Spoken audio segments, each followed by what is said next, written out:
Friday afternoon lunch எல்லாம் சாப்பிட்டு முடிச்சுட்டு நல்லா தூங்கிட்டோம். ஸோ தூங்கி எந்திச்சு வந்ததுக்கப்புறம் ஐயோ என்னடான்னு ஆயிடுச்சு. ஏன்னா பாப்பா விளையாடின டாய்ஸ் எல்லாமே அப்படியே வச்சுட்டு தான் போய் தூங்கணும்.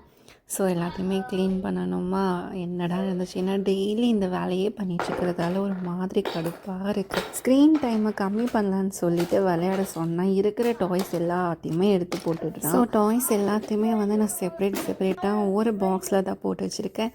இந்த பாக்ஸ் எல்லாமே வந்து இந்த ஒய்ஃபை கனெக்ஷனுக்காக ரூட்டர் வாங்கும்போது கிடைச்ச பாக்ஸ் தான். ஸோ அதுக்கப்புறம் மொபைல் வாங்கின பாக்ஸ் அந்த மாதிரி நிறைய இருந்துச்சு. ஸோ நான் அதெல்லாம் வச்சுருந்தேன் தூக்கி போடாமல். ஸோ அதெல்லாத்தையும் எடுத்து டாய்ஸ் எல்லாத்தையுமே செப்பரேட் பண்ணி அங்கே போட்டு வச்சுட்டேன். என்னோடய பையன் வந்து எப்போவுமே பசில்ஸ் தான் நிறைய விரும்புவாங்க. பையன் விளையாடுறதுக்கு ஈஸியாக இருக்கட்டும்னு சொல்லி தான் நான் எல்லாத்தையுமே வந்து செப்பரேட் பண்ணி வச்சுருக்கேன். ஆனால் இவன் என்ன பண்ணுறான்னா எல்லாத்தையுமே ஃபிக்ஸ் பண்ணுறேன் ப்ளே பண்ணுறேன்னு சொல்லி எடுத்துகிட்டு எல்லாத்தையுமே ஒன்றா மிக்ஸ் பண்ணிடுறான்.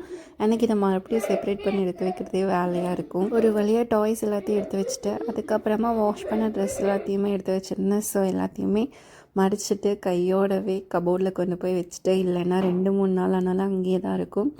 ஸோ ஹால் எல்லாத்தையும் க்ளீன் பண்ணி முடிச்சுட்டு சன்செட் டைம் ஆகிடுச்சு. ஸோ பையனையும் கூட்டிகிட்டு போய் அப்படியே பாத் பண்ணி விட்டுட்டு அதுக்கப்புறமா அவனுக்கு ஸ்நாக்ஸ் தான் கொடுக்கணும். இன்றைக்கி ஸ்நாக்குக்கு வந்து நான் நேந்திரம் பழம் தான் எடுத்திருந்தேன். ஸோ அதை நெய்யில் வந்து நல்லா ரோஸ்ட் பண்ணி எடுத்து கொடுத்துருவேன். அவனுக்கு ரொம்ப பிடிக்கும், டேஸ்டியாக இருக்கும். இதை டெய்லி சாப்பிடும்போது குழந்தைங்களுக்கு நல்லா வெயிட் கெயின் ஆகும். என்னோட டே இப்படி தாங்க போச்சு. See you guys, bye.